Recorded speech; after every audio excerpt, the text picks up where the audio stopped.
Assalamualaikum. This is Tahir Afaki and you are watching my channel Wide Vision. हमारा आज का मौजू है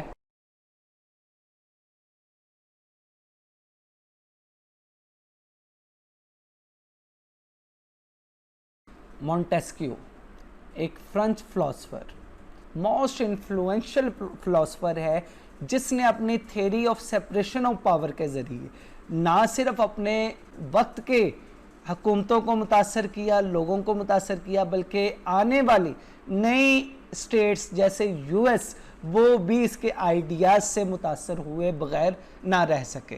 मोंटेस्क्यू 18th सेंचुरी का मोस्ट इन्फ्लुएंशियल राइटर है, फिलोसोफर है, कानून साज है, जुरिस्ट है, जिसने अपनी theory of separation of power and despotism के ज़रिए शोहरत हासिल की। मोंटेस्क्यू 1689 में फ्रांस में पैदा हुआ और 1755 में इसकी डेथ हुई। ये इसका ताल्लुक एक अरिस्टोक्रेटिक फैमिली से था, लिहाजा सारी ज़िंदगी इससे माश की फ़िक्र नहीं रही और यही वजह है कि इसने मुख्तलिफ ममालिक के दौरे भी किए और जिसकी वजह से इसका एक्सपीरियंस बढ़ा, इसके नॉलेज में इजाफा हुआ और वो नॉलेज जो है किताबी शक्ल में हम तक पहुंचा। तो किसी भी फ़िलासफ़र को अंडरस्टैंड करने के लिए उसका टाइम और जिन जिन लोगों को उसने पढ़ा वो समझना ज़रूरी है। तो मोंटेस्क्यू का जो टाइम है उस वक्त का फ्रांस इंतहाई जाबराना निज़ाम हुकूमत के ज़ेरे तहत था। वहाँ के बादशाह वो सिर्फ अपने मुफादात के लिए काम करते थे और इसके अलावा उनके नीचे रिलीजियस क्लर्जी और फ्यूडल्स वो सिर्फ और सिर्फ अपने फ़वाइद के लिए लोगों पर जुल्म सितम करते थे। तो ये सिस्टम मोंटेस्क्यू को बिल्कुल नापसंद था। तो ऐसे में मोंटेस्क्यू ने बरतानिया का दौरा किया। तो बरतानिया जिसमें 1688 में ग्रीन रेवोल्यूशन आ चुका था, उसके ज़रिए पार्लियामेंट के पास पावर्स आ चुकी थी, वहाँ एग्जेक्टिव आज़ाद था, जुडिशरी आज़ाद थी, लेजिस्लेचर आज़ाद था। तो ये सिस्टम देखकर उस पर बहुत असर हुआ, बहुत असरात मुरतब हुए और उसने अपनी किताब द स्पिरिट ऑफ लॉज में ये ख्वाहिश भी की कि फ्रांस में भी ऐसा सिस्टम होना चाहिए और उसकी नज़र में बेस्ट सिस्टम वही है जिसमें लेजिस्लेचर, एग्जेक्टिव और जुडिशरी ये किसी एक आदमी के ज़ेरे तहत ना हो या कोई दो ब्रांचेस किसी एक आदमी के ज़ेरे कंट्रोल ना हो। ये आज़ाद होंगी तो इंडिविजुअल लिबर्टी उतनी ही ज़्यादा सिक्योर होगी। फिर ये जिन लोगों से मुतासर था उनमें अरस्तु, Cicero, Thomas Hobbes, Polybius, Rene Descartes, Jean Bodin, John Locke और 18th सेंचुरी के इंग्लिश कॉन्स्टिट्यूशन उससे बहुत मुतासर हुआ। तो ये यही वजह है इसका वक्त और जिन जिन लोगों से ये मुतासर हुआ वो वजह बनी इसकी दो अजीम किताबें, पर्शियन लेटर और the spirit of laws. The spirit of laws जो इसने 1748 में लिखी, बरतानिया से वापसी के बाद लिखी। इसमें इसने रूल्स फॉर मॉडर्न स्टेट्स दिए कि मॉडर्न स्टेट्स को किन किन रूल्स के मुताबिक चलना चाहिए। तो आइए अब हम देखते हैं वो रूल्स, वो आइडियाज मोंटेस्क्यू के क्या है कि जिन्होंने यूएस को भी मुतासर किया, फ्रांस को भी मुतासर किया और ओवरऑल यूरोप पर अपनी धाक बिठाई। तो इनके आइडियाज़ में theory of separation of power, check and balance, theory of laws, theory of despotism. Montesquieu की theory of separation of power बुनियादी तौर पर ये पावर को डिसेंट्रलाइज करने की थ्योरी है कि मोंटेस्क्यू के मुताबिक जब पावर किसी एक आदमी के पास आती है तो वो आदमी करप्ट हो जाता है और उस पावर का मिस यूज़ करता है। लिहाजा इस मिस यूज़ से बचाने के लिए उसकी नज़र में अगर तीन ब्रांचेस लेजिस्लेचर, एग्जेक्टिव और जुडिशरी ये अगर ऑटोनमस हो, किसी एक शख्स के इख्तियार में ना हो तो पावर करप्शन की तरफ नहीं जा सकती। उसके मुताबिक लेजिस्लेचर लॉ मेकिंग करता है तो ये सिर्फ लॉ मेकिंग करेगा, ये एग्जेक्टिव के कामों को नहीं देखेगा। एग्जेक्टिव लॉज पर इंप्लीमेंट करती है तो एग्जेक्टिव का ये काम नहीं कि वो लॉ मेकिंग करे। इसी तरह जुडिशरी लॉज की इंटरप्रिटेशन करती है, उसे कॉन्स्टिट्यूशन के मुताबिक उसे चेक करती है, उसे इंटरप्रेट करती है। तो जुडिशरी का काम ये है। जुडिशरी बाकी एग्जेक्टिव या लेजिस्लेचर के कामों में दखल अंदाजी नहीं कर सकती। हमें ये बताता है कि मोनार्कियल सिस्टम में ये तमाम पावर बादशाह के पास होती है, जिसकी वजह से इंडिविजुअल लिबर्टीज सिक्योर नहीं होती, मुआशरा तरक्की नहीं कर पाता। तो इसकी नज़र में democratic system is the best form of government, क्योंकि इसमें लेजिस्लेचर, एग्जेक्टिव और जुडिशरी ये बिल्कुल अलग अलग होती है। इसकी नज़र में इन हुकूमती तीनों ब्रांचेस को, गवर्नमेंट की तीनों ब्रांचेस को दो प्रिंसिपल्स पर जो है रन किया जा सकता है। नंबर एक, इंडिविजुअल लाइबिलिटी, यानी ये तीनों ब्रांचेस इंडिविजुअल लाइबिलिटीज़ को सिक्योर करे, इनको मैक्सिमम पावर कर दे, इंडिविजुअल्स को मैक्सिमम फ्रीडम दे, मैक्सिमम लाइबिलिटी दे। और दूसरे नंबर पर power turns to corrupt absolute power, corrupts absolutely. Lord Bracton का ये आइडिया है, ये मैक्सिम है, इसके मुताबिक जो है सेपरेशन ऑफ पावर होनी चाहिए, पावर एक हाथ में मरकूज नहीं होनी चाहिए। तो ये बुनियादी तौर पर इसकी सेपरेशन ऑफ पावर है। इसका कहना है कि ये तमाम ब्रांचेस जो हैं गवर्नमेंट की, लेजिस्लेचर, एग्जेक्टिव और जुडिशरी, ये अपनी अपनी डोमेन में रहकर काम करे, दूसरों की डोमेन में इंटरफेयर ना करे। लेजिस्लेचर सिर्फ लॉ बनाए, एग्जेक्टिव जो है वो लॉ को एग्जीक्यूट करे और जुडिशरी लॉ को इंटरप्रेट करे। और इनकी पावर्स जो हैं किसी एक हाथ में मरकूज ना हो, तो सेपरेशन ऑफ पावर जो है ये मैक्सिमम प्रोड्यूस होगी। और सेपरेशन ऑफ पावर को इंश्योर करने के लिए ज़रूरी है कि कॉन्स्टिट्यूशन हो।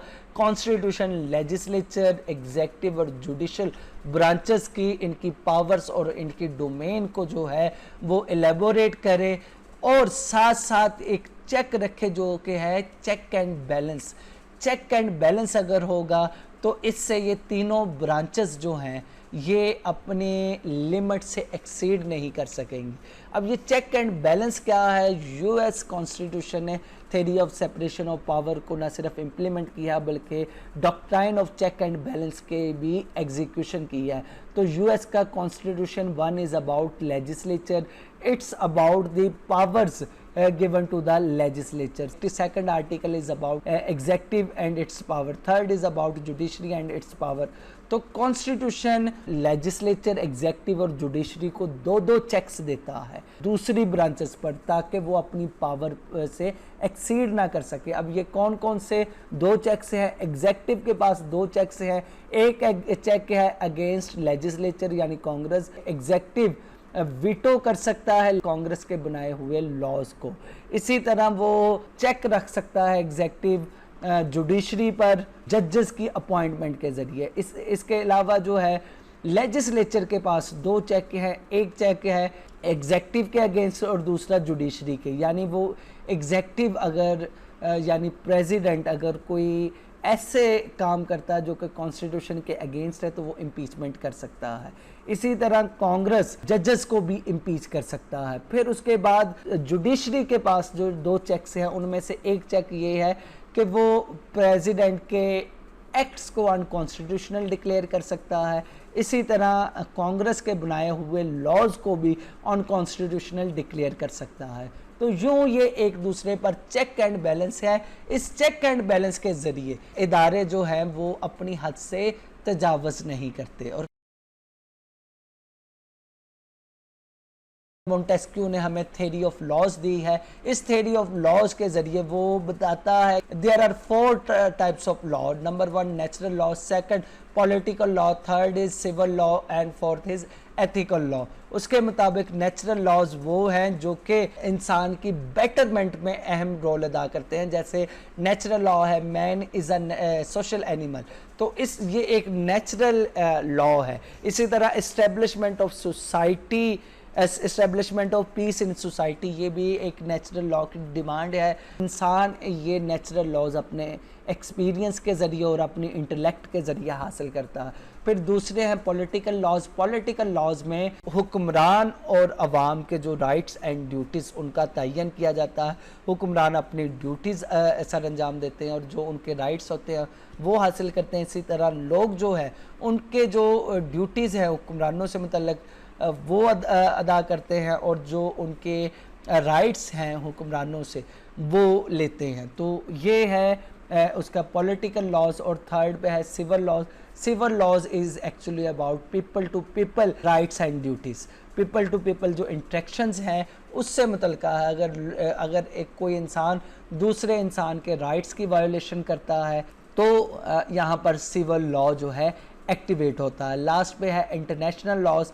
International laws it's about state laws and state violation. हर रियासत दूसरी रियासत के साथ जो इंटरेक्ट कर रही है ये इंटरनेशनल लॉज के तहत कर रही है। इसके साथ साथ जो एथिकल लॉज हैं इनको ऐड कर रहा है अपने नेचुरल लॉज में।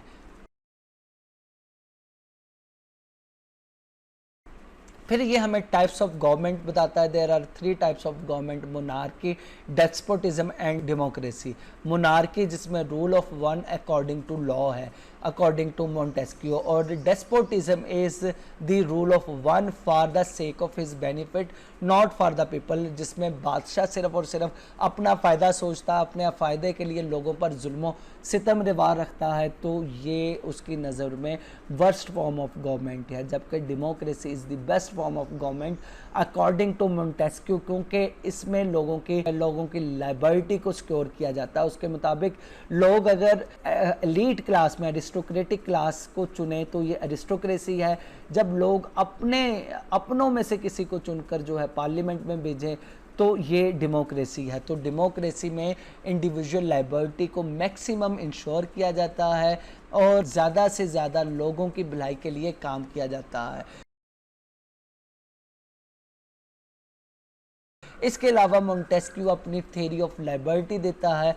उसके मुताबिक जो रियासत का मकसद है, कवानीन का मकसद है, वो मैक्सिमम लाइबिलिटी को इंश्योर करना है। वो लाइबिलिटी को डिफ़ाइन करता है। उसके मुताबिक liability is something to do what is according to law and avoid what is against the law. बुनियादी तौर पर कहने का मकसद ये है कि लाइबिलिटी इंसान शहरी वो with in the territory of law करते हैं। मतलब हर शहरी आज़ाद है लेकिन वो अंडर द लॉ आज़ाद है, लॉज के अगेंस्ट वो कोई काम नहीं करता।